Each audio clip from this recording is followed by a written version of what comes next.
daqui a uns 3 milênios, né? Vou até tirar isso aqui para não me atrapalhar. E comentava com o pessoal ali que hoje vai ser animada a coisa. Porque hoje nós vamos falar dele, do craque, do camisa 10. Do cara que mais chegou perto de Deus que a gente conhece. E aí nós vamos conversar um pouquinho sobre ele, já que esse mês é o mês de Natal, a gente coloca Jesus bastante nos nossos pensamentos.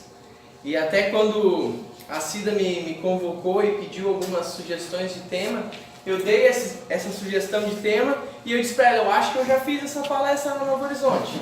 E ela disse assim, mas eu tenho certeza que vai ser diferente. E com certeza, Heráclito de Éfeso, no século IV a.C., ele dizia que um homem jamais se banha nas águas de um rio 2 vezes na vida. Porque uma vez que ele retorna para o rio, as águas já passaram, já não são as mesmas e nem ele é o mesmo. E a amiga muito bem colocou que antes de falar para vocês, passam por mim, né? E às vezes a gente fica até assim, mas eu falo isso, não consigo acompanhar em atos as minhas próprias palavras. E hoje nós vamos falar de Jesus e com certeza nenhum de nós consegue acompanhar 100% nos nossos atos as palavras e os ensinamentos de Jesus. Mas é sempre bom falar dele. É sempre bom ter os nossos corações inundados por essa mensagem de amor e essa mensagem que transcende os tempos. E é justamente sobre isso que a gente vai conversar um pouquinho hoje, antes de entrar no tema da palestra, que é a realeza de Jesus. Está lá no Evangelho, no capítulo 2, no Evangelho segundo o Espiritismo, e na Bíblia, lá no capítulo 18 de João. E aí, eu quero convidar vocês para ir junto comigo, já que eu tenho professoras minhas aqui na plateia, eu vou me aparecer um pouco aqui para ver se eu aprendi alguma coisa. Nós vamos conversar sobre quem foi Jesus. E aí eu vou precisar da ajuda de vocês.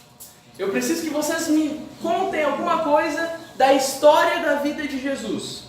Já que o meu amigo Rodolfo segunda-feira falou sobre o Natal, eu não vou me ater muito no Natal.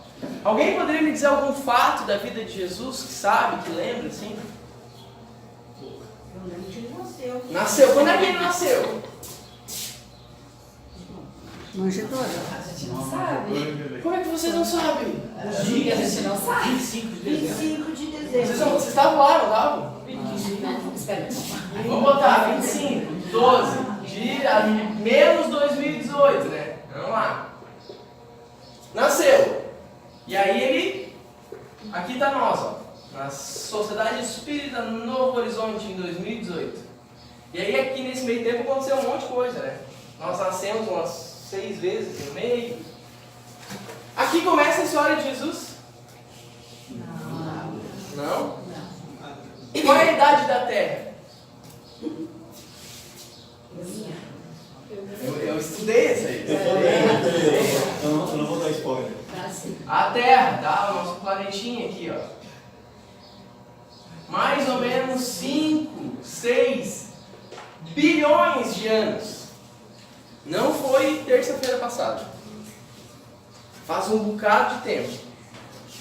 E aqui, entre a formação da Terra e o nascimento, a encarnação aqui nesse planeta de Jesus, aconteceu um bocado de coisa. Dinossauro, aí pirâmide, aí Cleópatra, e aí um monte de coisas que a gente poderia ficar uma vida inteira estudando. Mas qual é o raciocínio que eu quero levar vocês a fazer? A história que nós conhecemos de Jesus, a mais tradicional, que é essa que nos faz usarmos árvores de Natal, enfim, inclusive está aqui decorando muito bem a Sociedade Espírita. Essa história começa aqui. E a história que nós nos debruçamos a estudar, ela tem 33 anos da passagem de Jesus aqui na Terra. E aí a gente precisa parar para pensar que o tempo em que ele passou as suas mensagens São 3 anos. 3 anos. Porque existe uma lacuna entre o menino Jesus, que aos seus 10, 12 anos de idade, patrulhava pela cidade, entrando nos templos e falando para os sacerdotes, e aí o ministério de Jesus, por assim dizer, que foi a partir dos 30 anos e durou mais ou menos 3 anos. E em 3 anos, esse cara testemunhou tanta coisa, que a gente até hoje fica se batendo nos grupos de estudo, tentando entender a profundidade da mensagem. Olha, eu tenho 26 anos e eu ainda não consigo formular mensagens nem perto de Jesus. Ele tinha 33 quando desencarnou, fez tudo o que fez em 3. Aprendeu nesse meio tempo, do nascimento ali até a crucificação? Não. Há 5, 6 ou mais bilhões de anos antes do nosso planeta existir, Jesus já era Cristo. Essa expressão que a gente usa há séculos e séculos, Jesus Cristo, Jesus o Cristo, o Messias, há 6 bilhões de anos, Jesus já era um Cristo. E o que é um Cristo? Aí a gente precisa ir lá na Revista Espírita, de 68, onde o Espírito Lacordaire nos diz o seguinte: que de todos os espíritos puros, quem é espírito puro aí, levanta a mão. Tu não, Jorge. De todos os espíritos puros, alguns chegam ao mais alto da escala dos espíritos puros. Eu vou até desenhar para ficar claro. A gente está aqui, ó. O Jorge está aqui, ó. E aí o Jorge vai ter que reencarnar várias vezes ainda, milhares de vezes talvez, para ele chegar aqui e ser um espírito puro. Vai demorar, né, Jorge? Mas tu consegue, cara. Aqui está uma turminha forte. Espíritos puros. Espíritos que já alcançaram todos os níveis intelectuais e morais. E aí quando chega aqui, depois de passar todos os perrengues que a gente passa, pagar todos os boletos que a gente paga, virou espírito puro, descansa, né? Aí que o bicho pega. E aí tem uma outra escala, tem uma escadinha aqui. E no final dessa escadinha, tá uma galera assim, ó, a seleção da seleção, a nata, o pudim. E alguns desses espíritos são eleitos Cristos. E eles recebem diretamente de Deus incumbências específicas. Está lá na Revista Espírita de 68. Quem quiser ler, achar que eu estou enlouquecendo aqui, não, pode ir lá ler. Página 73, onde fala dos Messias. Vejamos. Há 6 bilhões de anos atrás, Jesus já tinha transpassado toda a escala espírita, se tornado um espírito puro, andado mais um pouco e tinha sido eleito Cristo. E a maior parte de nós insiste em mantê-lo pregado na cruz. Estamos falando aqui de um espírito que ajudou na formação do planeta. Como é que nós vamos fazer o planeta? Ah, vou fazer assim. Como é que vai ser a forma dos humanos que vão aqui? Ah, vou fazer assim. Esse espírito, dessa grandeza intelectual e dessa grandeza moral, se ele quisesse, ele faria desaparecer a cruz a qual ele estava pregado. E a gente, numa visão infantil de religiosidade, como se um espírito tivesse sido eleito do dia para a noite, um Cristo. Só agora tu é Cristo, tu encarna aí e fala umas coisas para essa galera. E aí no final eles vão te crucificar porque eles são terríveis. A gente tem essa visão infantil de que, como um passe de mágica, Jesus foi criado perfeito. E não. Há 6 bilhões de anos, ele já era responsável por esse planeta. E governa esse planeta em todas as suas minúcias e as suas especificidades. E aí a gente vai pensar assim, o cara não é pouco, velho. Eu não dou conta de cuidar da minha casa, do meu serviço. O cara cuida de um planeta.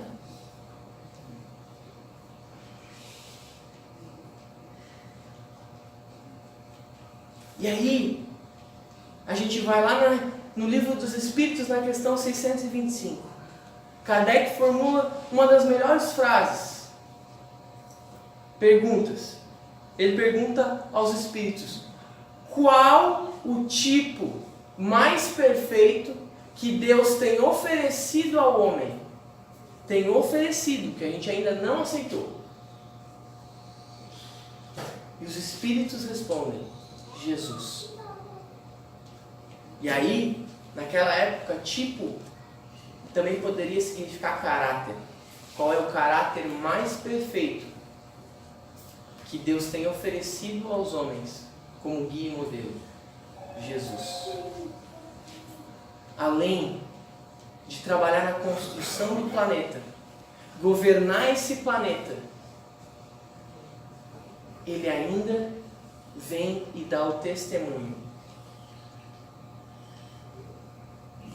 Porque Deus podia ter aberto assim um clarão no meio do céu, jogado um livro para baixo, só esse é o Evangelho, está aqui, vocês se virem agora.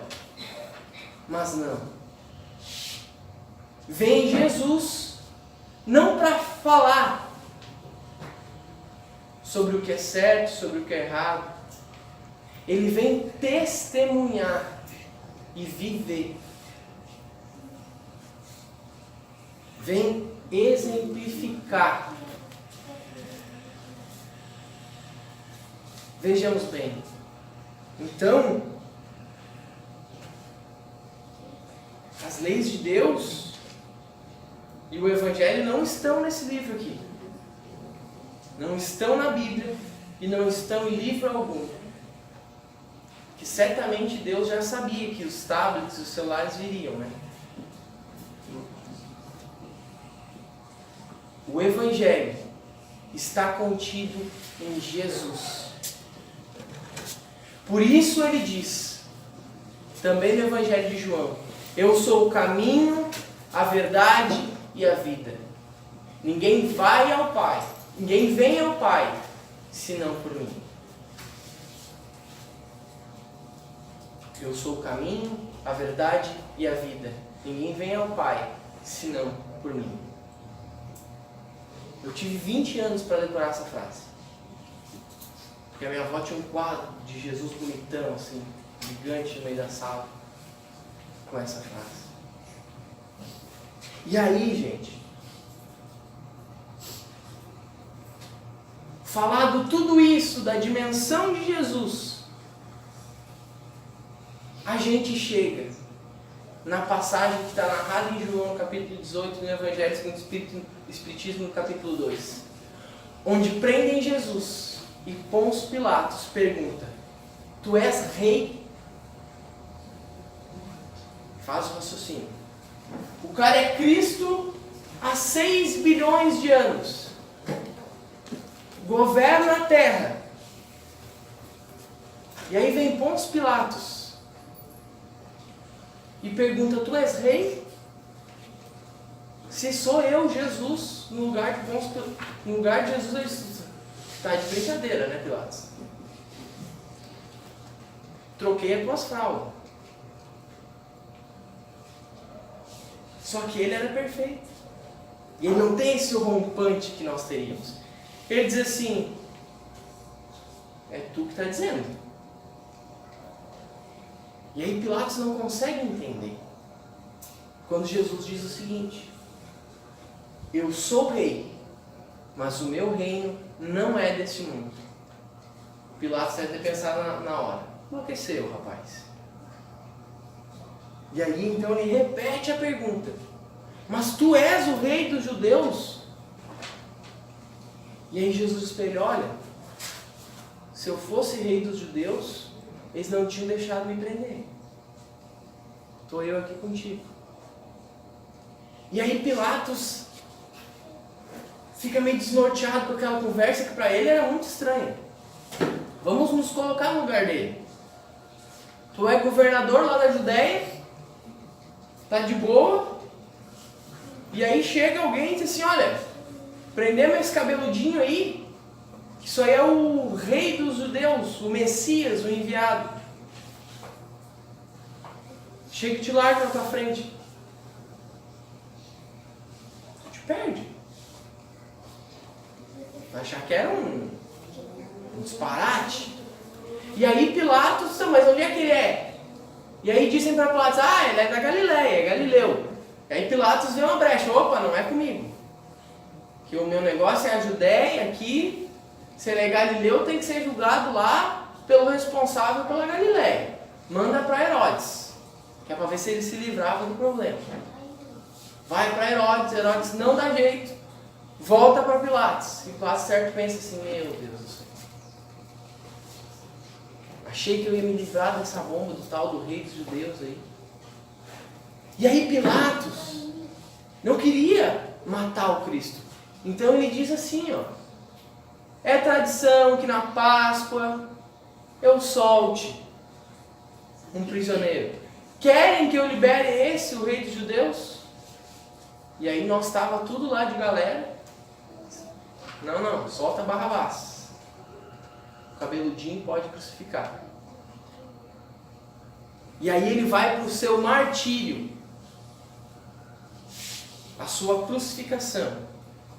Aí eu pergunto para vocês: um espírito que é Cristo há 6 bilhões de anos, puro, perfeito, martírio, sofrimento.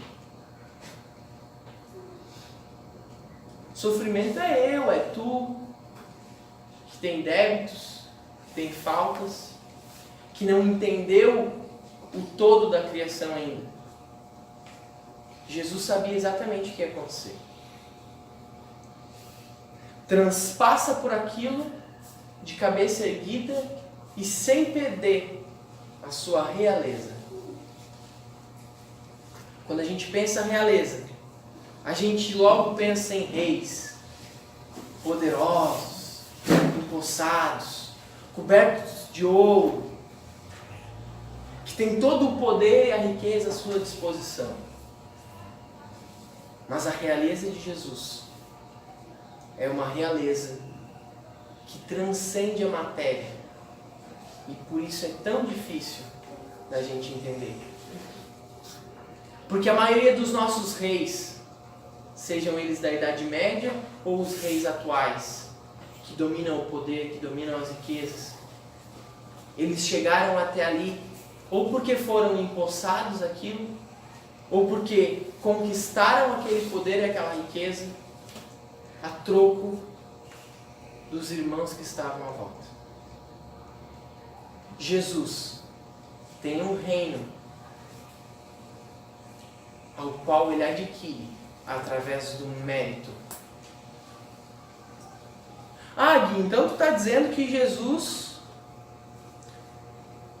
nunca passou por nada disso que a gente está passando, essa angústia aí, esse sofrimento da carne.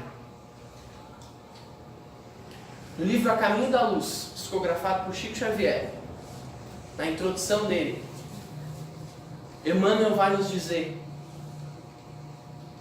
que os sistemas solares onde Jesus viveu a sua evolução já nem existem mais. Há 6 bilhões de anos atrás, esse ser já tinha passado por toda a escala e se tornado Cristo.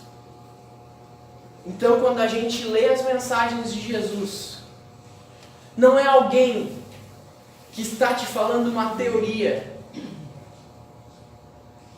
que está te contando uma coisa que ele estudou. Não. Isso quem faz é os palestrantes. Jesus, em todos os seus ensinamentos, ele diz assim para ti: eu sei o que tu está passando. Vem comigo. Também no Evangelho de João, nós encontramos uma passagem onde Jesus diz: aquele que quiser me seguir, tome a sua cruz e me siga. Sabe, quando alguém te diz assim: vai por mim que eu sei o que eu estou fazendo. Esse é Jesus. Só que ele realmente sabe.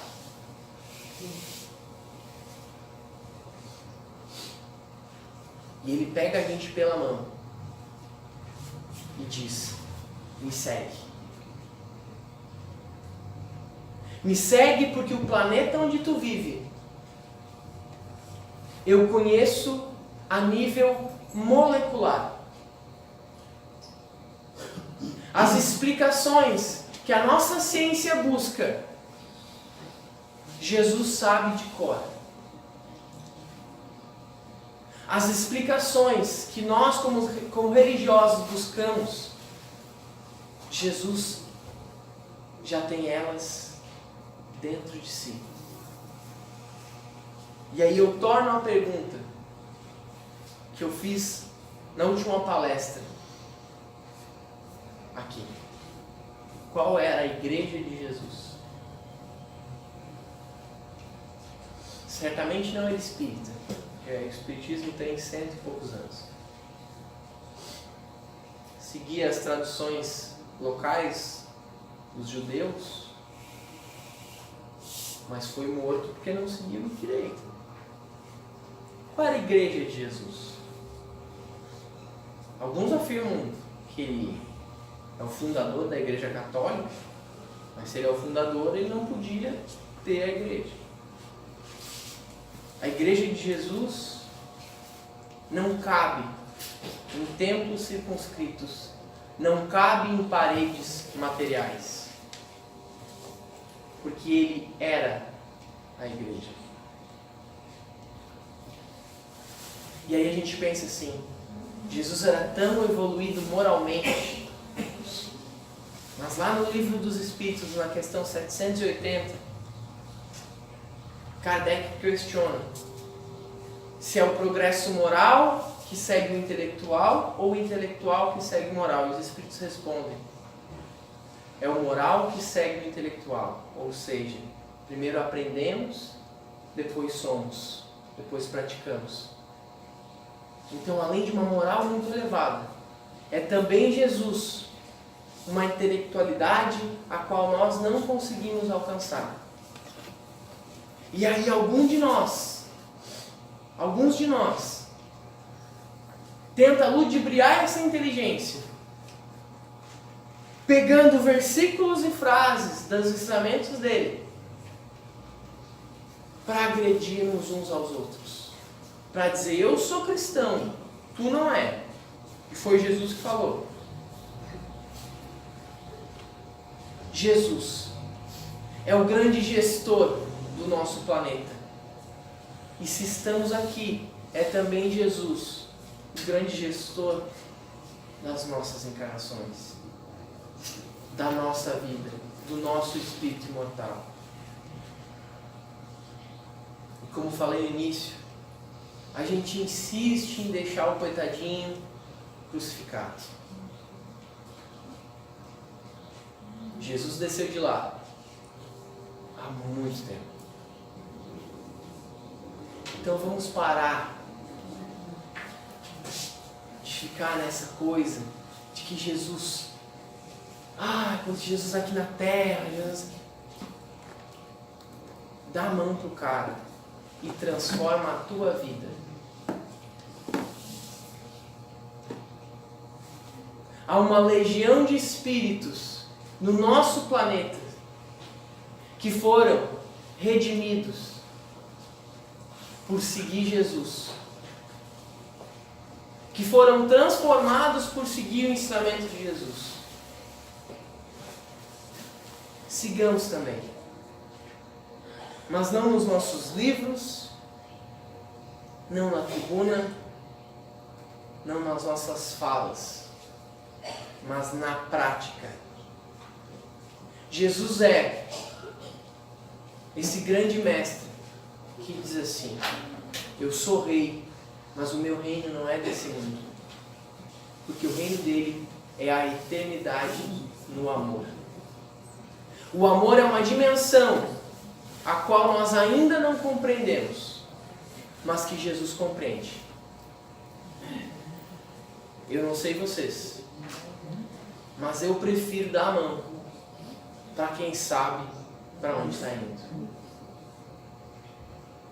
Esqueçamos todos os nossos dogmas, todas as nossas diferenças. Porque eu uso o livro tal, tu usa o livro tal.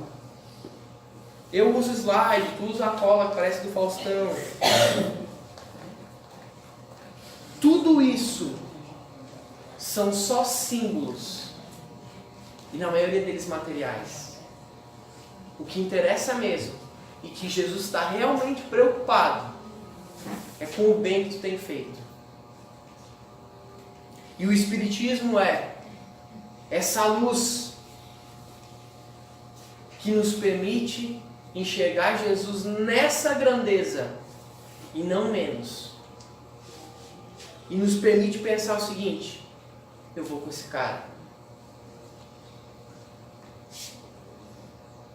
O Espiritismo te dá consciência dos teus erros, dos teus defeitos, dos teus vícios. Mas ele te dá a chance também de combatê-los. Ele te mostra aonde tu tem errado, mas ele te permite levantar. Porque Jesus não desistiu de ninguém até hoje que se tenha sabido na história. Não vai ser de ti que ele vai desistir.